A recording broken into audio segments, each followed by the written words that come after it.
ఇదే సభలో అదే పోడియం దగ్గర మీరు రికార్డులు తీయండి.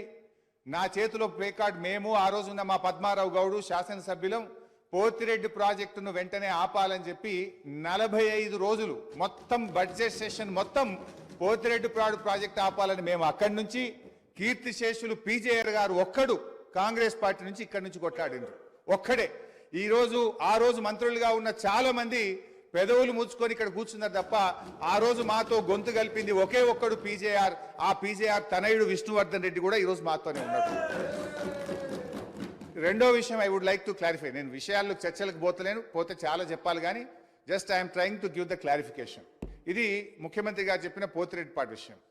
రెండో విషయం ముఖ్యమంత్రి గారు మాట్లాడుతూ నేను శాసనసభ్యుడు కాకుండా మంత్రి చేసిన ఘనత కాంగ్రెస్ పార్టీదే. ప్రజాస్వామిక స్ఫూర్తి అర్థము అవగాహన కాదు. మనం ప్రయత్నం చేసినా కూడా వారు తెలుసుకునే ప్రయత్నం చేయరు. ప్రజాస్వామ్యంలో 49కి 0 వాల్యూ ఉంటుంది, 51కి 100% వాల్యూ ఉంటుంది. ఎందుకంటే 51% ఓట్లు 51% నెంబర్ ఉన్న వాళ్ళు ప్రభుత్వాన్ని ఏర్పాటు చేస్తారు. 49% ఉన్నవాళ్ళు ప్రతిపక్షంగా కూర్చొని ప్రభుత్వం తీసుకునే పరిపాలనలో నిర్ణయాలను శాసనాలను సహేతుకంగా విశ్లేషించి సలహాలు సూచనలు ఇస్తారు. సలహాలు సూచనలు ఒకవేళ ప్రభుత్వము పెడచెవిన పెడితే నిరసనలు ధర్నాలు రాస్తారోకలు చేస్తారు. అవసరమైతే ఆమరణ నిరాహార దీక్షలు చేసిన కూడా సందర్భాలు ఉన్నాయి. ఆ స్పిరిట్ను తీసుకోవాలి తప్ప వాళ్ళు 64 ఉన్నారు, మేము 39 మంది ఉన్నాం, మేము అచ్చోసిన ఆంబోతుల్లాకున్నాం, మేము పోడియంలోకి వచ్చి కుస్తీలు కొట్లాడతాం, ఈ రకమైన భాష వారి గౌరవానికి కానీ ఈ సభను నడిపించుకోవడానికి కానీ సహకరించదు. రెండవ అంశం, పదే గత పాలన గురించి గత ప్రభుత్వాల గురించి మాట్లాడుతున్నాను. సరే వారు ఏం మాట్లాడతారో మొత్తం విన్నాక రిప్లై చేద్దాం అనుకున్నాను. కాకపోతే నా రిప్లై కోసం వారు తహతహలాడుతున్నారు. గత పాలనలో యూత్ కాంగ్రెస్ వైస్ ప్రెసిడెంట్గా కల్వకుంట్ల చంద్రశేఖరరావుకు అవకాశం ఇచ్చిందే కాంగ్రెస్ పార్టీ. సింగిల్ విండో డైరెక్టర్గా ఎన్నికల్లో పోటీ చేయడానికి ఇస్తే కాంగ్రెస్ పార్టీ తరఫున నిలబడి ఓడిపోయిందే చంద్రశేఖరరావు. గత పాలనలో ఎంపీగా గెలిపించిందే కాంగ్రెస్ పార్టీ. గత పాలనలో షిప్పింగ్ మినిస్టర్ ఇచ్చిందే కాంగ్రెస్ పార్టీ. ఆ తర్వాత కార్మిక శాఖ మంత్రి ఇచ్చిందే కాంగ్రెస్ పార్టీ. అంతెందుకు ఇక్కడ సభ్యుడు ఉన్నాడు, వారు కూడా వారి కుటుంబ సభ్యులే. ఎమ్మెల్యే కాకుండానే మంత్రిని చేసి తర్వాత ఎమ్మెల్యేగా ఎన్నిక చేయడానికి సహకరించిందే కాంగ్రెస్ పార్టీ. ఈరోజు వాళ్ళు ఏ పేరైతే వినోద్ అనుకుంటున్నారో ఆ రాజశేఖర రెడ్డి గారే ఆ మంత్రివర్గంలోనే గత ఆర్థిక శాఖ మంత్రి సిద్దిపేట ఎమ్మెల్యే గారు ఎమ్మెల్యే పదవి లేకుండా మంత్రిగా ప్రమాణ స్వీకారం చేసిండ్రు. రాజశేఖర రెడ్డి గారి నాయకత్వమే దేశానికి బలమైన నాయకత్వం అని అందులో పనిచేసిండ్రు. మూడవది, పోతిరెడ్డిపాడు పొక్క పెద్దది చేసినప్పుడు కీర్తిశేషులు నాయన్ నరసింహారెడ్డి గారు కడప జిల్లా ఇన్ఛార్జ్ మినిస్టర్. ఆ రోజు కొట్లాడింది పోతిరెడ్డిపాడు మీద కీర్తిశేషులు పి జనార్దన్ రెడ్డి గారు. పోతిరెడ్డిపాడు పొక్క పెద్దది చేసినప్పుడు ఇక్కడ ఉన్నోళ్ళు ఎవరు ప్రాణత్యాగాలు చేస్తామని ఎవరు కొట్లాడలే, ఎవరు మాట్లాడలే. సొంత పార్టీ సొంత ప్రభుత్వం ఉన్న తెలంగాణ ప్రజల హక్కులను భంగం కలిగించొద్దు, కృష్ణానది జలాలలో మా వాటా మాకు ఉండాలి, మా వాటాను ఎవరు తీసుకెళ్ళినా మేము ఒప్పుకోమని కొట్లాడింది ఆనాటి నాయకుడు పి జనార్దన్ రెడ్డి గారు మాట్లాడినారు తప్ప వీళ్ళు కాదు. కాబట్టి ఈరోజు వీళ్ళందరూ ఏ పాలకుల గురించి మాట్లాడుతున్నారు, ఆ పాలకులు ఇప్పుడు మాట్లాడుతున్న పెద్దలు ఎట్లెమ్మెల్యేనరు?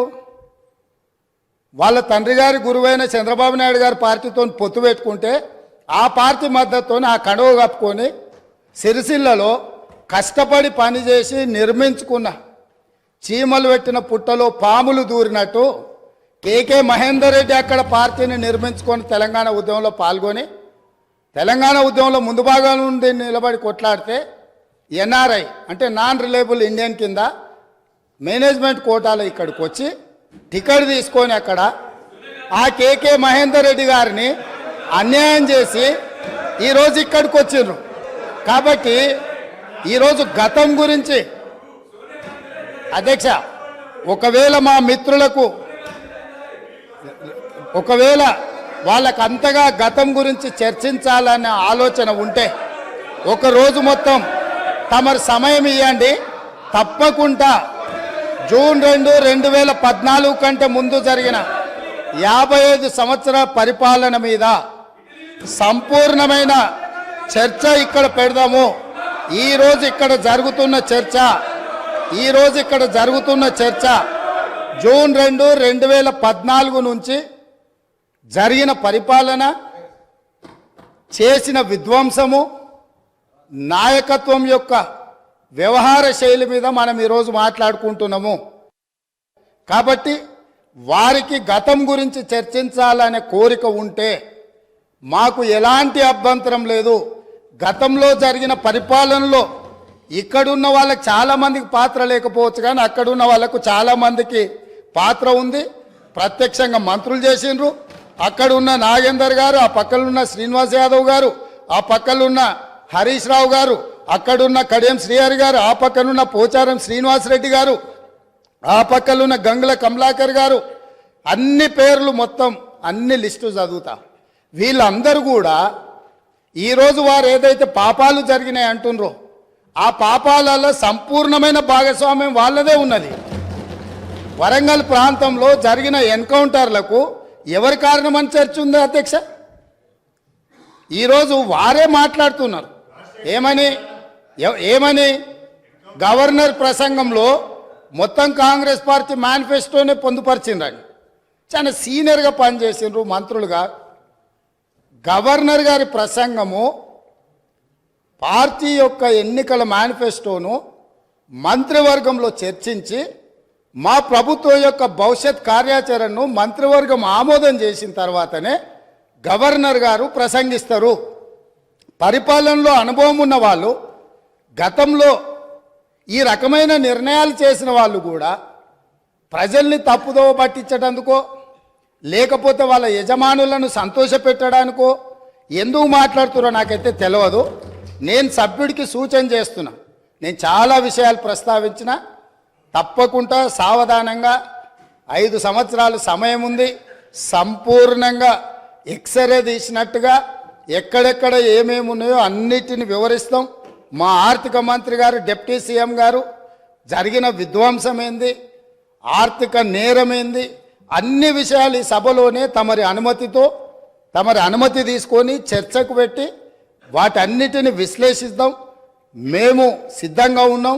సంవయనం పాటించి ఈరోజు గవర్నర్ గారి ప్రసంగానికి సంబంధించిన మీకు మనసు ఉంటే, తెలంగాణను అభివృద్ధి చేసుకోవాలన్న ఆలోచన ఉంటే అభినందిస్తూ మీరు ముందుకు రండి. లేదు మేము ఇట్లనే ఉంటామంటే పిల్లి శాపనార్థాలకు ఉట్లు తెగిపడవు. ఈ శాపనార్థాలు పెడుతూనే ఉంటారు జీవితకాలం. కాబట్టి దయచేసి ప్రతిపక్షానికి నేను సూచన చేస్తున్నా, మేం పాలకపక్షంగా మా విజన్ డాక్యుమెంట్ని సభలో పెడుతున్నాం. మీరు సలహాలు సూచనలు ఇవ్వండి. సహేతుకమైన సలహాలు సూచనలకు ఎప్పుడు మేము సిద్ధంగా ఉన్నాము. ఎందుకంటే ప్రతిపక్షాలను గౌరవించడం అనే సాంప్రదాయం కాంగ్రెస్ పార్టీకి మొదటి నుంచి ఉంది, ఇప్పుడు కూడా ఉంది. ఆ సాంప్రదాయాన్ని కొనసాగిస్తామని మీ ద్వారా వారికి తెలియజేయదలుచుకున్నాం. ఈ వీడియో కనుక మీకు నచ్చినట్లయితే లైక్, షేర్ అండ్ సబ్స్క్రైబ్.